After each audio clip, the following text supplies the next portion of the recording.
everyone, and welcome to my first webinar of 2018. I'm Amy Morse, and today I'm going to talk about planning your blogs. Now, apologies to the people who attended the live workshop this morning and are watching this thinking, hang on a minute, this doesn't look quite the same as what I expected. It's a bit later in the day, hence it's a bit darker.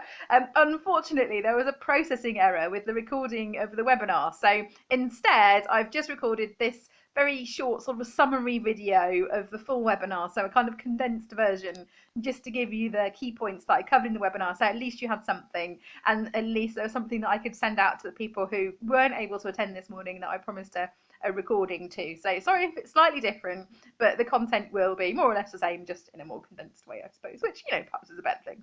So this morning I am going to talk a bit about planning your blog, and one of the things that I come across when I work with clients, I support people to be better at writing, really. I help people to learn to love their words.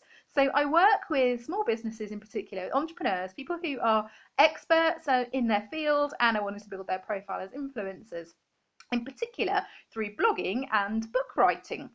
So I mentor people on their blogs, and I mentor people through writing a book to raise their profile and build their business. So that's essentially what I do. But I come from a background of being a creative writer all my life. So creativity is something very close to my heart. I've always been creative. I've always written stories ever since I was a little kid. I used to write stories and tell them to my younger brother and sister. You know, being the oldest, I was responsible for entertaining the little ones. So that's how I did it. I used to write stories. It was something I always loved. I wrote really terrible angsty poetry as a teenager, and had these dreams of one day writing a book, which were kind of beaten out of me by an education system that told me that that wasn't really a proper job and I should, you know, go and be a teacher or something. So I ended up getting like a, you know, a proper job like you do, working in human resources, which led to training, which led to business support. So that was sort of my day job. But I always had this kind of unrequited writer somewhere inside me. And in 2013, I finally realised my dream and I published my first novel. So at that point, I also started a blog. So blogging, if you like, was a vehicle for me as a writer to promote my books, to get my writing out there into the wild, and to share my journey with people. And the thing I love about blogging as a writer is that I get to do marketing and, you know, businessy, salesy stuff and all that kind of thing by doing the one thing which I love, which is writing. So win. And actually, over time, I came to realise that actually I know quite a lot about this blogging stuff. So that's what I now do for a business. I help other people to kind of understand the nuances of blogging, I suppose, if you like. So that's what I do. And when I mentor businesses that I work with, one of the objections, I suppose, that I often come across is people say, oh, but if I plan my blog, then, you know, surely that's going to destroy the spontaneity and creativity of it, and I wouldn't want to do that. Now, as I say, I would never want to do that. And in fact, actually, what I want to share with you today is just a simple exercise and a few tips just to channel your creativity. So it's not about crushing your creativity or not being spontaneous. It's about channeling that in a way that can work within your business. So that's the plan. So I'm just going to share with you a very simple exercise, and the exercise is also on a free creating a content calendar workshop, and I will send you all the link with this video so you'll see that as well. So you can work through the exercise online as well, but I'm just going to summarize it today, so at least it'll be familiar when you come to it in the workshop. And on the workshop there is also a spreadsheet database, a blog planning spreadsheet that you can populate when you're ready. So my quick tips really in the way to kind of approach this is, you might be the sort of person who perhaps you only really write when you feel like it, or you've got into this bad habit of blogging inconsistently. You might have like a flurry of creativity and maybe you write 3 or 4 blogs all in 1 week and then not write anything for months. And actually, although I respect that approach and do appreciate that for all of us, we have these kind of peaks and troughs in our creativity. And when you're on it, it's amazing. And when you're not and you can't find the mojo, then it's just painful. But when it comes to business, you still have to kind of show up. So just doing a little flurry of blogging once in a while and then not doing it for ages is just not good enough, I'm afraid. Because what will end up happening is that people will come to your website and they'll look at your blog and they'll see that there's not anything there. Basically, if the latest thing on there isn't this month or last month, then immediately it raises questions in that reader's mind as to whether or not that business is still trading. And the last thing you want to do in that early stage of building that relationship with someone or creating that contact and that connection with someone is to raise unnecessary questions. So actually, if you aren't blogging consistently and regularly, I hate to say it, but it's better to just not have a blog because it will do you more harm than good. But I would not discourage you to, wouldn't encourage you to not have a blog because that's bad, because your SEO would be terrible. Nobody would be able to find your website if you haven't got a blog. But anyway, so back to blogging. So actually what you want to do is you want to aim for one blog a month, minimum of one blog a month. One of the questions in the live webinar I had was about how long that blog should be, and I would always recommend between 500 to 1,000 words.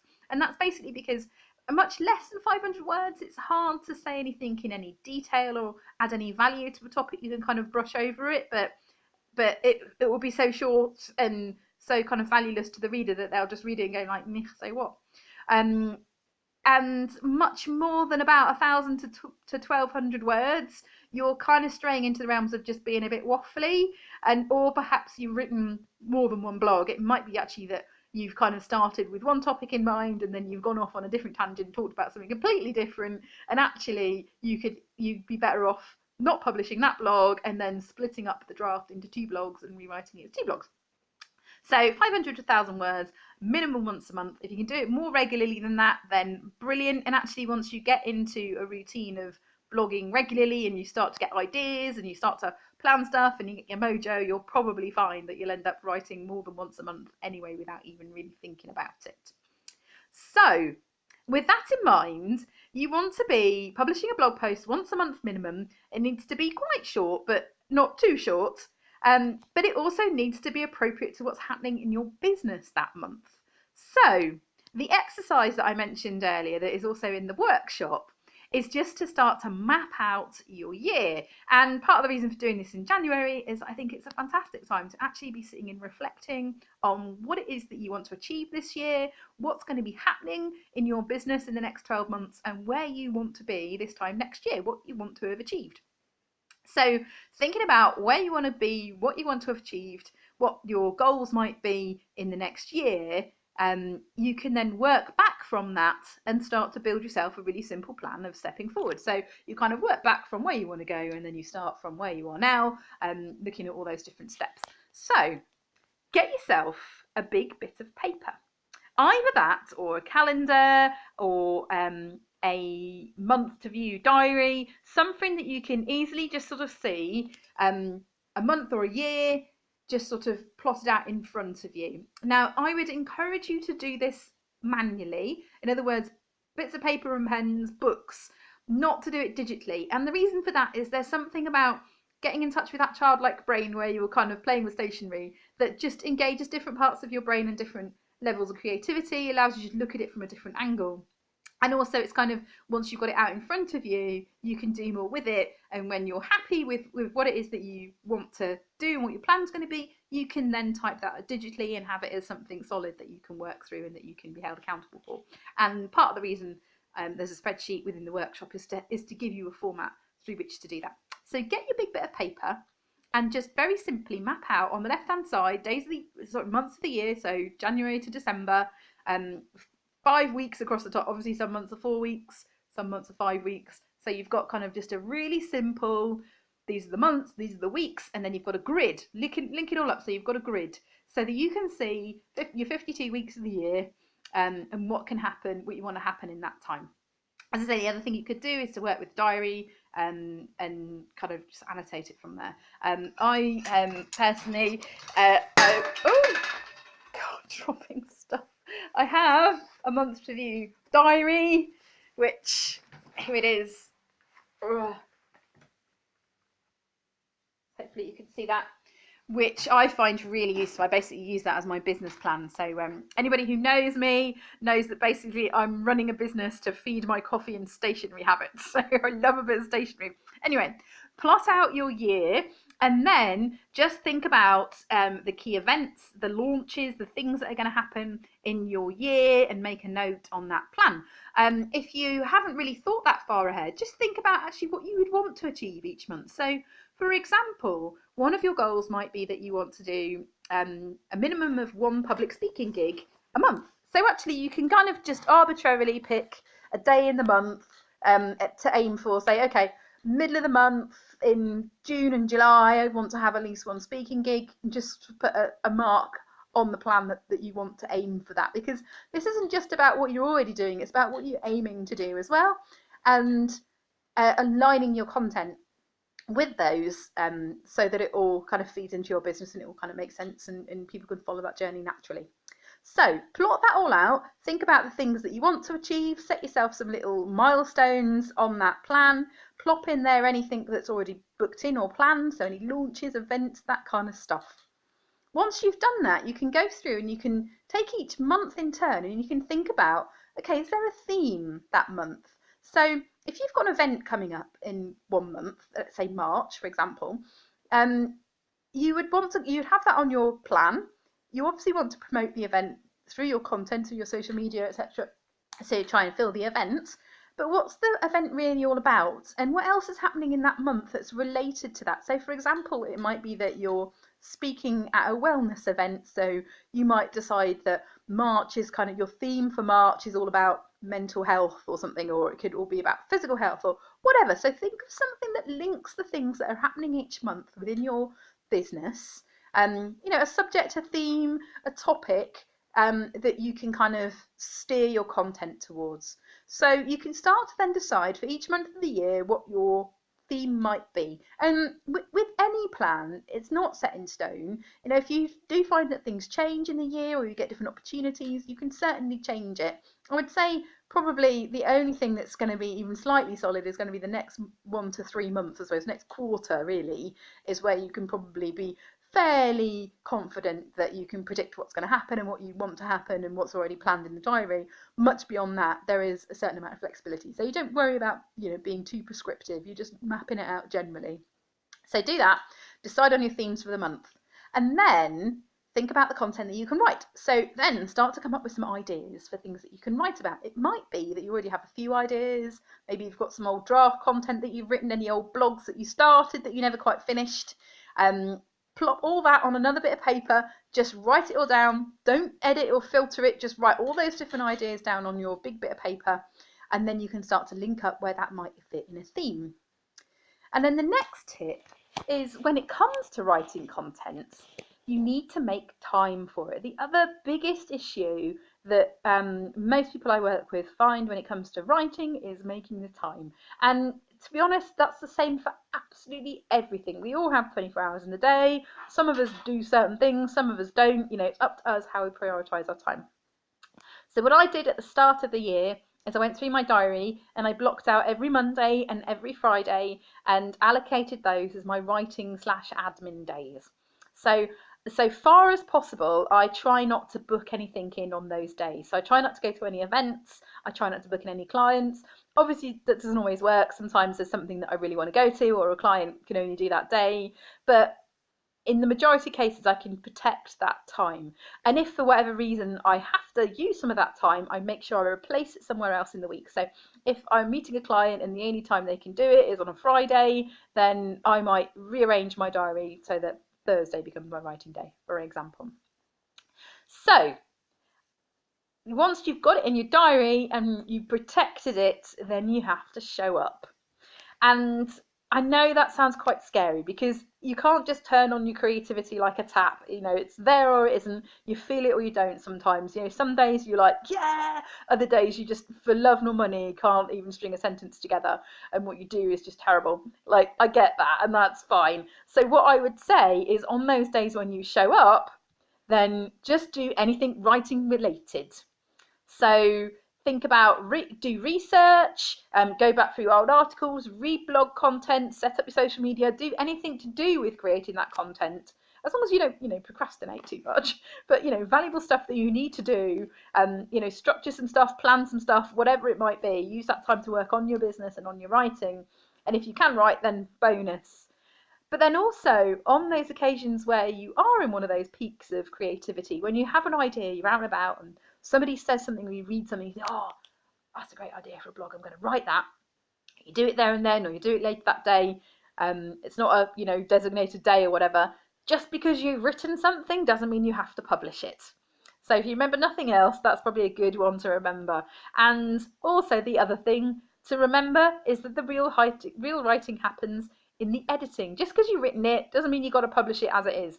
Like, write it, and then store it somewhere. Don't even self-edit in the early stages. Don't go through and critically analyse it and try and make it perfect. Just like get it out of your brain and then save it in a draft somewhere. And what you'll find is that slowly you'll start to build up a library of draft content that you can then mine and then pick the bits out that you want from that and craft those into a blog that fits in your plan, and then you can publish those on the days that you've allocated for your writing. So that's kind of basically what I wanted to share with you today. So a little bit shorter, as I say, than the main webinar, but the essence of it is there. So just the main things really to remember is planning your blog is not about not being creative or spontaneous. Absolutely do that. But save it somewhere. Just because you've written it doesn't mean you've got to publish it that day. You can write it, save it, and then think, do you know what? Next month I've got an event that is linked to that particular thing. So I can rewrite that blog to have the call to action on that blog be in the event that I'm trying to promote next month, and that will be my piece of writing for next month. So I hope that makes sense. I'm always happy to take any questions that people have. So when I email this recording to you with the link to the workshop, bounce me a reply if you've got any questions, any comments, anything else you want to ask me about. There was one other question that that Lindsay asked in the live webinar this morning, and that was about having links in your content. So I'm going to talk more about kind of SEO later in the year. So when I say SEO, I mean search engine optimization, so getting your stuff found on Google. And the short answer is yes, have links in your content, but introduce them in context. So if you're writing about a particular topic and you've written something around that topic before on your blog, find a quote, a sentence, a word that's related to that thing, and insert a hyperlink within the body of the text to that article on your website. Or if you're talking about a topic that you're not defining necessarily on that blog and you want to give the reader further information, so perhaps direct people to the Wikipedia page or to another blog that talks about that particular topic, then again, capture that word as a hyperlink and then link it to the external site. And those are the sorts of things that Google absolutely loves. It will gobble up internal links and external links, and that kind of boosts the findability of your blog and the domain authority, as they call it, for your website, which basically means helping it to get further up Google. So I think that was it. So I've answered a couple of questions that were asked in the live webinar. Apologies again that I wasn't able to share exactly the same webinar, but hopefully those of you who saw it this morning will realise that we've covered the same stuff. And those of you that didn't see this morning, you've got a shorter version, but at least the essence of the content is there. So just to very quickly recap, I will send you the tips. I will send you the link to the free workshop when I send out this email. My quick tips really were just to plan a really basic framework, physically on paper, of activities and events that are coming up in the year, things you want to promote. Think about themes that you want to have for each month of the year. Capture all of your blog ideas and have drafts of any blogs that you've done, and then align the content that you've drafted with the theme for the month, and then align that with whatever the call to action is that month, say for example an event. So I hope that makes sense. Thank you very much for listening. I hope that was useful, and do join me on my future webinars, and I'll see you again. Thanks. Bye.